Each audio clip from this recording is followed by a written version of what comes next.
káyé gbọ́ ní ìròyìn. ìròyìn káyé gbọ́, ìròyìn káyé gbọ́, ìròyìn káyé gbọ́, ìròyìn káyé gbọ́, ẹ jẹ́ a jọ gbọ́ ìròyìn. Lákòókò lásìkò ìròyìn gbogbo ibi tí ẹ ti ń gbọ́ mi, ìròyìn káyé gbọ́ ni wọ́n ṣẹ̀ṣẹ̀ gbọ́yìn láti kàn ní Jígí Alára. Orúkọ mi ni Olúwafúnmiláyọ̀ Adéṣewọ́. Ṣáájú ẹ̀gbọ́n kókó tó wà nínú ìròyìn yìí. Àwọn agbébọn ya bo iléeṣẹ́ àjọ aṣọ́bodè, wọ́n gbẹ̀mí òṣìṣẹ́ wọn kan ní ìpínlẹ̀ Kebbi. Àwọn méjì pàdánù ẹ̀mí wọn bí àwọn ọlọ́pàá ṣe gbójú aágan sí ikọ̀ Boko Haram ní ìpínlẹ̀ Borno. Ọwọ́ ti tẹ obìnrin kan nígbà tí ó ń gbìyànjú láti ta ọmọbìnrin rẹ̀ ọmọ ọdún 7. Ènìyàn méjì gbẹ̀mí mì tí àwọn 9 mìíràn sì farapa níbi ìjàmbá ọkọ̀ tó wáyé ní ìpínlẹ̀ Ògùn. Ètò tẹ̀síwájú nínú ìròyìn yìí, jẹ́ kí a dókè lọ fún ìpolówó ọjà.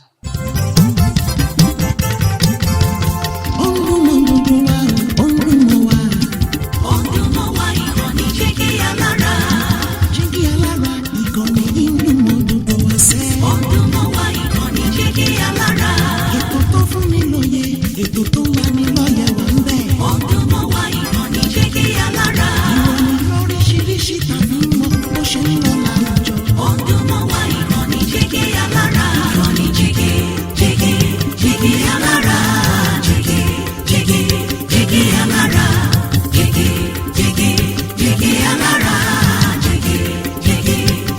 Alára. Ìkànnì Jígí Alára 24 bàbá gbogbo. Ẹ káàbọ̀ padà láti òkè lọ́hùn. Ìròyìn ọ̀hún rèé lẹ́kùnrẹ́rẹ́. Àwọn agbébọn ya bo iléeṣẹ́ àjọ aṣọ́bodè, wọ́n gbẹ̀mí òṣìṣẹ́ wọn kan ní ìpínlẹ̀ Kebbi. Àwọn agbébọn tí wọ́n fura sí gẹ́gẹ́ bí jàǹdùkú ni wọ́n ti ṣe ìkọlù sí iléeṣẹ́ àjọ aṣọ́bodè Nigerian Customs Service Patrol tó wà ní ìpínlẹ̀ Kebbi, tí ó fa ikú ọ̀kan lára òṣìṣẹ́ wọn tí wọ́n sì tún gbé ẹlòmíràn lọ. Alukoro fún àjọ náà, Mohammed Tajudeen Salisu, fìdí ìṣẹ̀lẹ̀ náà múlẹ̀ ní ọjọ́ Àìkú Sunday.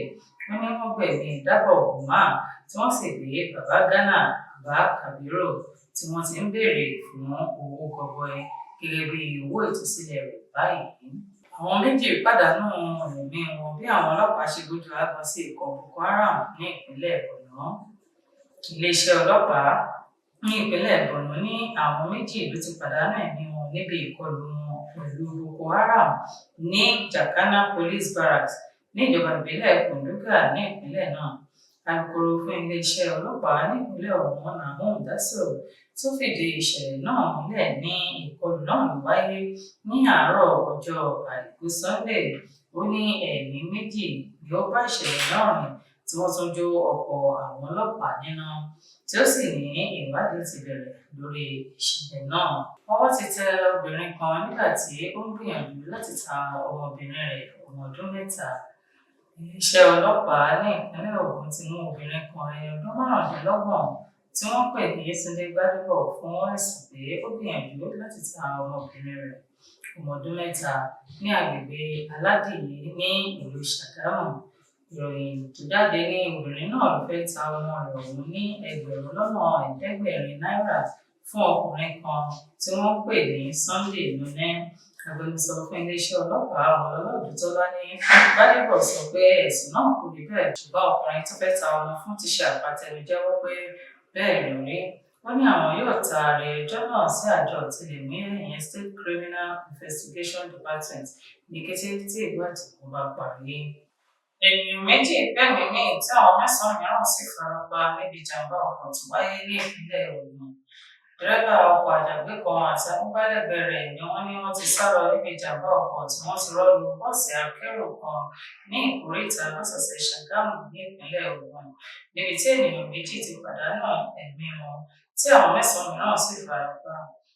Agbẹnusọ fún àjọ ẹ̀ṣọ́ ojú pópó Babátúndé Akínbíyì fìdí ìṣẹ̀lẹ̀ náà múlẹ̀, tí ó sì ní wọ́n ti kó àwọn tó farapa lọ sí ilé ìwòsàn ìlera nígbà tí wọ́n gbé àwọn tó pàdánù ẹ̀mí wọn sí ilé ìgbókùsí ilé ìwòsàn kan náà. Adéjọba ìlọ lórí rẹ̀ káyé gbọ́ fún tuntun ní orúkọ mi lẹ́ẹ̀kan sí Olúwafúnmiláyọ̀ Adéṣewọ́ láti ìkànnì Jígí Alára káfíńlẹ̀ ìpàdé.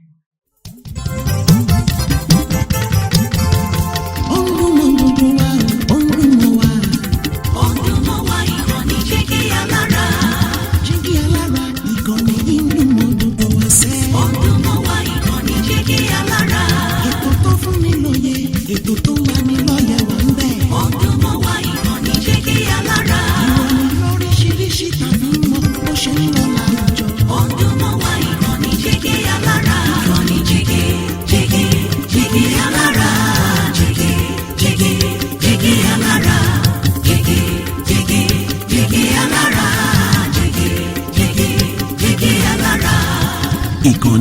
jígí alára kẹrìnlélógún bàbá gbogbo.